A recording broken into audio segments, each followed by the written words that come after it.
En 2013, une mystérieuse vidéo d'ascenseur a fait le tour du monde. On y voit une jeune femme, Elisa Lam, agir d'une façon si étrange que personne n'a jamais pu l'expliquer. Quelques jours plus tard, son corps a été retrouvé dans la citerne d'eau de l'hôtel Cecil à Los Angeles.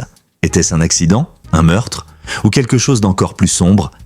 Imaginez un hôtel où le luxe d'antan s'est effacé, laissant place à une atmosphère lourde, inquiétante, presque maudite.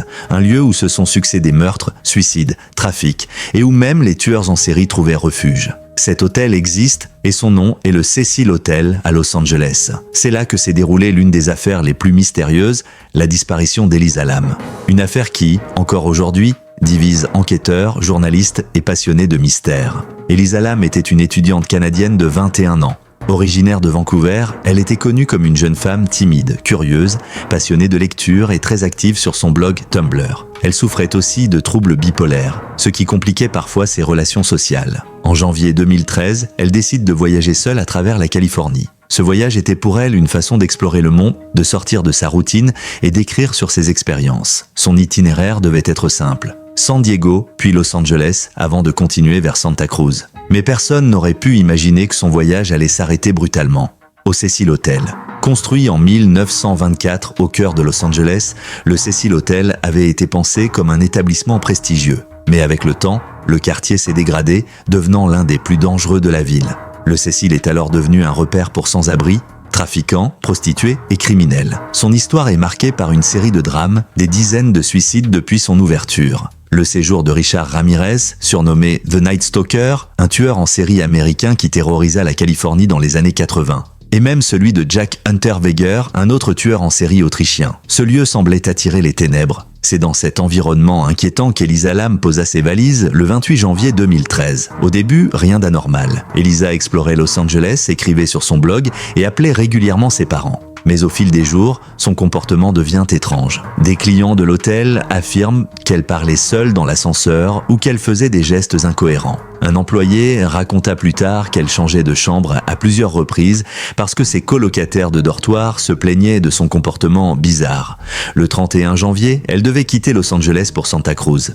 Mais ce jour-là, aucun signe d'elle, ses parents s'inquiètent car Elisa les appelait chaque jour. Ils alertent immédiatement la police. Quelques jours plus tard, l'hôtel accepte de partager une étrange vidéo avec la police. Elle deviendra virale sur Internet et marquera à jamais cette affaire, la vidéo de l'ascenseur. Dans cette séquence d'à peine 4 minutes, on voit Elisa entrer dans l'ascenseur, appuyer frénétiquement sur plusieurs boutons, puis se cacher dans un coin comme si quelqu'un la poursuivait. Elle sort, revient, fait des gestes étranges avec ses mains, comme si elle parlait à une présence invisible. Puis, elle s'éloigne et disparaît à jamais. Cette vidéo a été vue des millions de fois, générant une avalanche de théories. Était-elle suivie par quelqu'un? Était-elle en crise psychotique? Ou bien y avait-il quelque chose de plus sombre, de plus inexplicable? Les jours passent. La police fouille l'hôtel de fond en comble. Chambre, sous-sol, couloir, rien.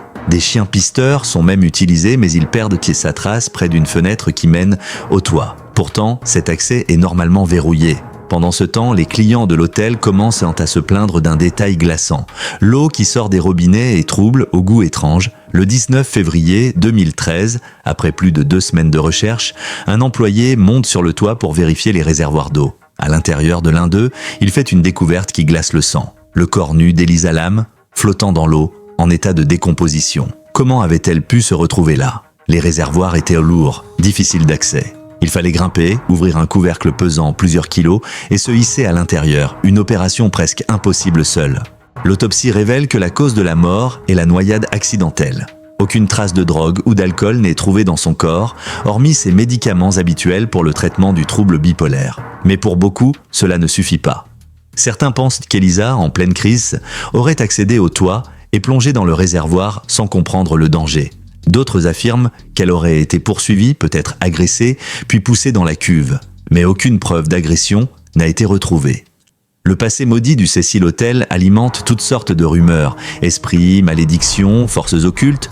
Pour certains, Elisa aurait été la victime d'une présence invisible. La coïncidence troublante, peu avant sa mort, une épidémie de tuberculose éclatait près du Cecil Hotel. Le nom du test utilisé pour détecter la maladie? Lam Elisa. Une coïncidence qui a encore plus renforcé les théories du complot. Aujourd'hui encore, l'affaire Elisa Lam reste entourée de zones d'ombre. Accident tragique, Crime maquillé ou phénomène que la science ne peut pas expliquer? Une chose est sûre, son histoire a marqué le monde entier, transformant le Cecil Hotel en véritable légende urbaine. Chaque année, des curieux, des passionnés et même des chasseurs de fantômes viennent visiter ce lieu devenu mythique. Et vous, qu'en pensez-vous? Elisa Lam est-elle victime de son propre esprit, d'un meurtrier ou d'une malédiction?